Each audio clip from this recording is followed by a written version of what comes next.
Salut tout le monde, bienvenue dans ce nouvel épisode du Siège de la Critique, une émission où nous critiquons des films et aujourd'hui nous partons pour Le Monde Perdu Jurassic Park 2. Alors il faut savoir que Le Monde Perdu Jurassic Park 2 a été critiqué par bon nombre de personnes et bon nombre de personnes ont détesté ce film comme... Oh. No, no, no. No, no, no, no, no, no. That didn't just happen. That didn't just happen. Ouais, c'est un peu ça, ouais.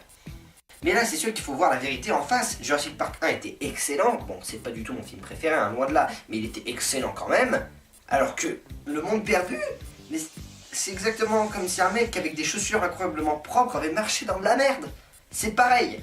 Le mec, il laisse des traces derrière lui de quelque chose d'absolument horrible.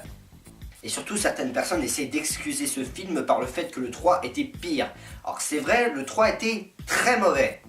Je ne nie absolument pas, c'est un film pourri. Mais quand même, ce film se sauve lui-même par plusieurs aspects plutôt addictifs de la chose. Par exemple, le numéro 3 nous a montré la fin d'un nouveau super méchant, le Spinosaure. Qui est tout de même un dinosaure putain de classe, franchement. Et il faut dire que ce son-là est devenu un son culte. Franchement, j'ai l'impression de l'entendre tous les jours maintenant. Mais ce film était tout de même pourri et n'excuse absolument pas Le Monde Perdu. Et c'est pourquoi aujourd'hui Jurassic Park 2, Le Monde Perdu, a mérité sa critique. Une critique négative, pour le coup. Alors, juste comme ça, je fais une critique négative aujourd'hui, et j'en ai fait une au dernier épisode, mais je n'en ferai pas tout le temps. Il m'arrivera de faire des critiques positives. Sur ce, c'est parti. Donc le film commence avec une famille d'anglais qui aborde évidemment l'île aux dinosaures, comme par hasard, et une petite fille qui essaie de se familiariser avec l'environnement, découvre la joie des horribles petits compsos, les trucs que j'appelle les mini vélociraptors, qui après lui avoir donné un morceau de poulet, veuille la grosse poulette, disons.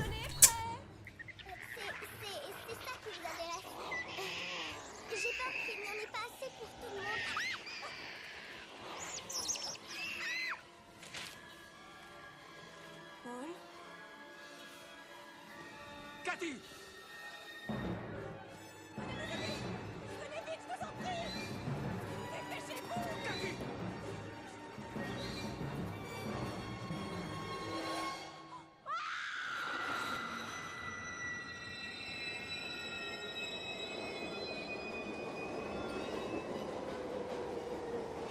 Mais c'est complètement con de faire ça. Non mais imaginez si dans les trucs actuels que tout le monde adore, on faisait des trucs rigolos comme ça. Oh putain de merde. Salut Tyrion. Tranquille?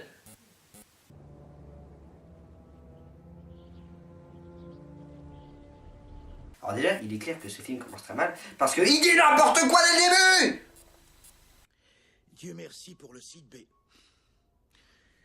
Le site B? Isla Nublar n'était qu'une vitrine destinée aux touristes. L'usine était sur le site B qui était sur Isla Sorna, à 140 km de Nublar. Nous faisions naître les animaux là-bas et les nourrissions quelques mois et ensuite nous les amenions dans le parc. Les dinosaures sont tous nés sur Isla Nublar, l'île qu'on voit dans Jurassic Park 1. On a même vu des vélociraptors naître dans des œufs dans Jurassic Park 1, devant les yeux de Alan Grant et de sa copine la blondasse. Alors non! Les dinosaures n'ont jamais été créés sur Isla Sorna, la deuxième île que nous tenterons d'oublier dans le futur, et ils n'ont jamais été exportés dans le parc. C'est n'importe quoi, et c'est pourquoi ce film perd un point. Et John Hammond, qui avait vu qu'il n'avait pas tué assez de gens dans Jurassic Park 1, décide d'envoyer 5 nouvelles personnes se faire buter sur Isla Sorna. Des fois, j'ai vraiment l'impression que derrière les mecs comme John Hammond, il se cache un espèce de psychopathe qui se dit: alors, les vélociraptors ont été nourris par 6, 7, 8, 9, 10, 11, 12, 13 mecs. Ça devrait aller pour le mois. Le tyrannosaure femelle a été nourri par 6, 7, 8, 9. 9. Vous croyez que ça ira, ça? Ce T-Rex est déjà bien nourri, il ne nous chassera pas pour bouffer. Ouais, bon, ça ira pour cette fois. Mais la prochaine fois, j'en mets au moins 15. Déjà qu'avec les compsos, ils en ont eu quoi? 1, 2, 3. Ouais, c'est pas beaucoup quand même. Mais ce n'est pas l'image que l'on montre dans le film, donc bon, voilà. Par contre, il y a un moment que je trouve assez bizarre dans ce film. C'est celui-là. Oh mon Dieu. Un Procompsognathus triassicus, découvert par Frasse en Bavière en 1913. Il est dangereux?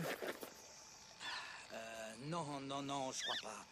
Non, parce qu'il est présumé être un nécrophage comme les chacals. Ça me fout la chair de poule. On dirait qu'il a pas peur de nous. Il n'y a jamais eu de visiteurs sur cette île, alors il n'a pas de raison d'avoir peur de l'homme.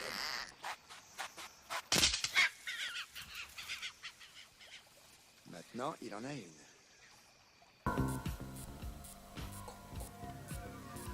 Bon alors là on savait ce que le film voulait faire, hein, montrer une image un petit peu cruelle des soldats d'Hygiène. Et puis aussi cinématographiquement parlant, c'est une façon de réinvestir le fait que ce mec va se faire attaquer par les compsos plus tard dans le film. C'est évident, tu dois voir que gros comme une maison. Ou gros comme ma... Mais juste, scénaristiquement parlant, je veux dire dans l'histoire, pourquoi faire ça? Le mec vient à peine de lui expliquer. Il n'y a jamais eu de visiteurs sur cette île, alors il n'a pas de raison d'avoir peur de l'homme. Alors pourquoi le mec a fait ça? Pourquoi il n'a pas juste profité de l'occasion de dire parfait, s'il est pas dangereux, je vois pas l'intérêt de lui faire du mal. Et puis imagine, si un jour j'allais pisser dans un buisson et que je me faisais choper par cette saloperie. Oh putain, j'aurais l'air d'un con à ce moment-là. Ah non mais en plus regardez-moi cette scène quoi. Laisse-moi chercher dans ton lit.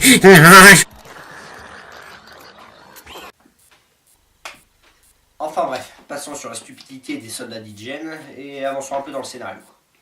Donc après avoir capturé les dinosaures et les avoir mis dans des cages, il les prépare pour leur exportation en Amérique, car oui, InGen veut refaire un parc, mais cette fois sur le continent. Et d'ailleurs, le cher monsieur que voici est en train de faire sa vidéo de présentation du nouveau parc. Je sais pas qui d'ailleurs, je veux dire c'est qui ces mecs là? C'est mis en marche. Dans un moment, je vous emmènerai faire un tour dans le futur parc et vous verrez certains des plus grands et des plus impressionnants spécimens. Mais on ne fait pas venir les gens de l'autre bout du monde pour visiter un zoo. On amène le zoo chez eux. Et San Diego est le parfait endroit. Le public associe déjà notre magnifique ville aux attractions animalières. Le zoo de San Diego, le SeaWorld, tout le monde le savait.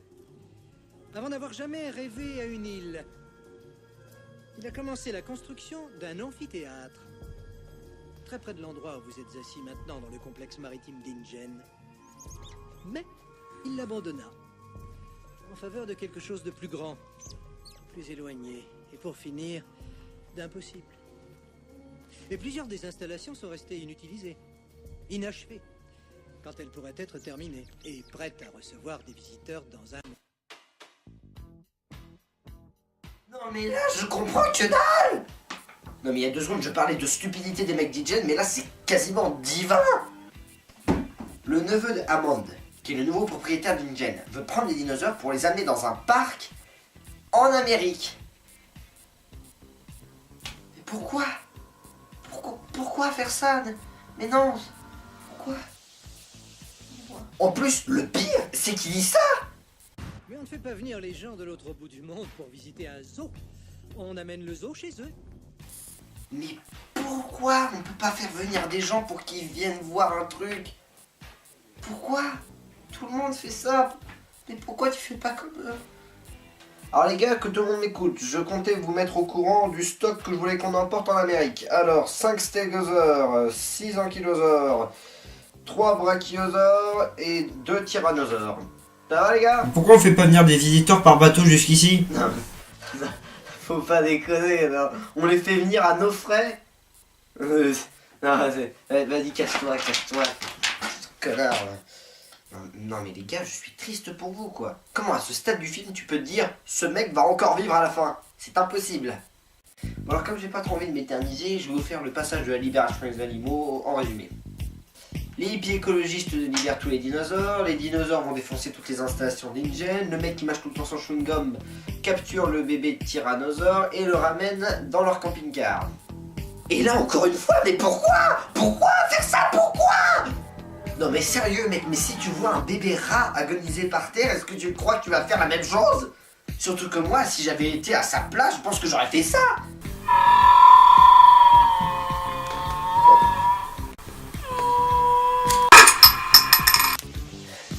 Et après on s'étonne que je ne veuille pas faire de gosse.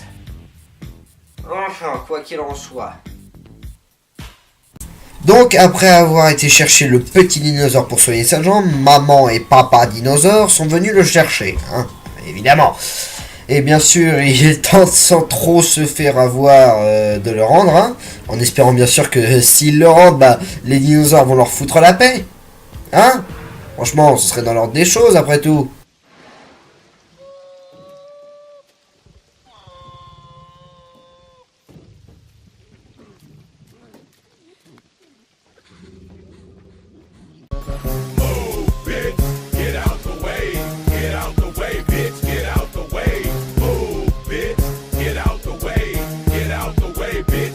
Voilà, donc après que les tyrannosaures aient renversé leur caravane et qu'ils commencent à les pousser vers la falaise, leur pote Petit Gros, oui, c'est pas bien de se moquer du physique des gens, mais je l'appelle comme ça, leur pote Petit Gros vient les aider à remonter.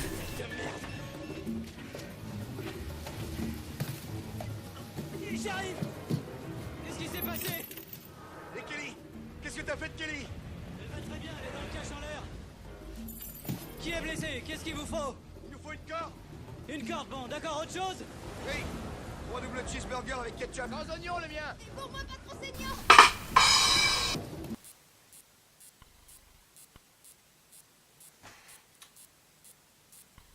Sérieusement?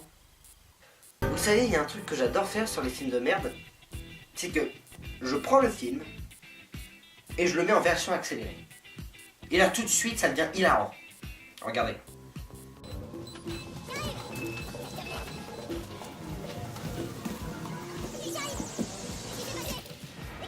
Qu'est-ce que t'as fait de Kelly? Très bien, elle est dans le cache en l'air. Qui est blessé? Qu'est-ce qu'il vous faut? Il nous faut une corde. Une corde, bon, d'accord, autre chose? Oui. 3 double cheeseburgers avec ketchup. Sans oignon, le mien. Et pour moi, pas trop saignant. Oh non! Oh non, putain! Mais même ce film n'est pas drôle en version accélérée! Oh, putain.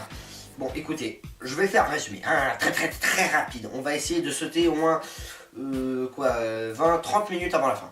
Donc il se passe plein de trucs, hein. Peter Petit Gros se fait bouffer par les tyrannosaures, les mecs d'Ingen arrivent pour essayer d'aider les mecs, ensuite ils se mettent tous d'accord pour aller à la station téléphonique de Jurassic Park sur l'île, ils sont bouffés par des vélociraptors, des tyrannosaures, des compsos, ils arrivent à la station, il y a pas beaucoup de monde qui s'en sort, mais le mec d'Ingen arrive à capturer un tyrannosaure et le bébé tyrannosaure pour les ramener en Amérique, et ça nous amène aux 30 dernières minutes.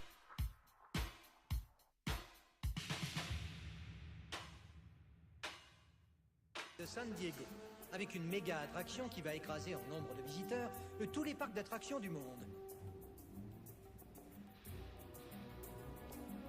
Donc notre ami le pourri, le patron d'Ingen, fait son petit discours pour la présentation du tyrannosaure qu'ils viennent de capturer pour le prochain parc d'attractions Jurassic Park en Amérique, je le rappelle. Malheureusement, la cérémonie est dérangée par un petit problème.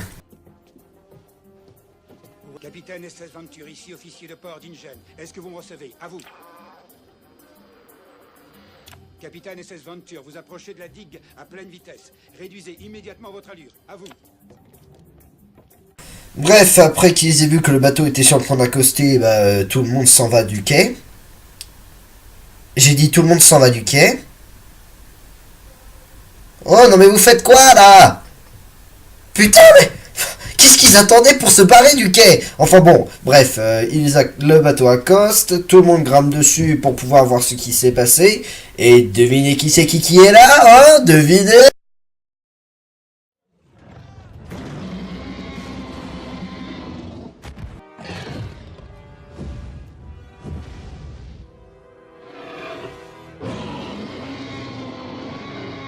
Et évidemment, qui c'est qui qu'on appelle à la rescousse? Super hippie, super hippie, super hippie, super hippie, super hippie, super hippie, tu en as trop pris le cri des hippies. Excusez-moi. Donc bref, pendant que eux sont en voiture et recherchent le tyrannosaure, tout le monde fuit devant lui car il fait d'énormes dégâts dans la ville et bouffe plein de gens. Donc ils tentent tant bien que mal de réveiller le petit pour qu'il puisse appeler son père et ils se font courser dans toute la ville par le tyrannosaure jusqu'à un espèce de hangar désaffecté qui va leur permettre de rejoindre le bateau pour y déposer le bébé. Et finalement, nos deux héros mettent le tyrannosaure à l'intérieur du bateau pour que son père vienne le chercher pendant que le patron d'Ingen essaie de le retrouver lui-même à l'intérieur du bateau.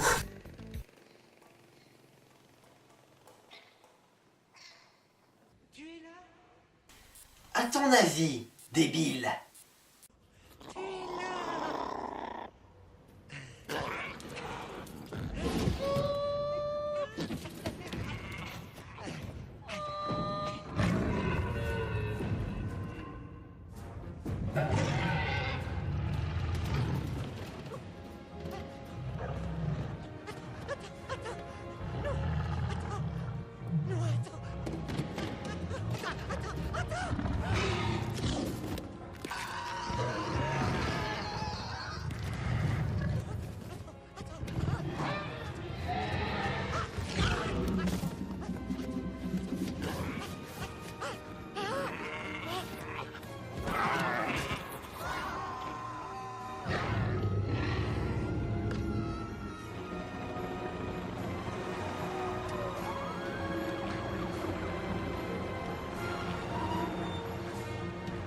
Et on y est enfin. L'avant-dernière fin de Jurassic Park 2.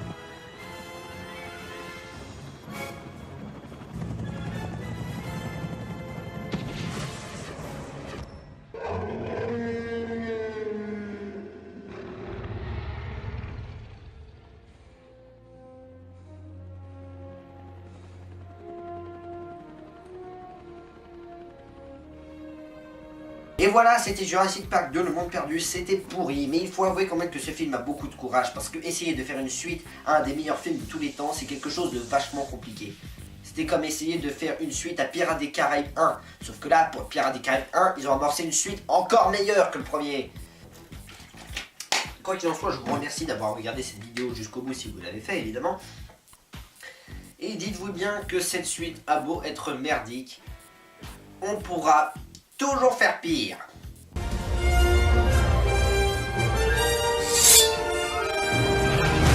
Sur ce, moi je vous dis à la semaine prochaine pour un nouvel épisode. À plus!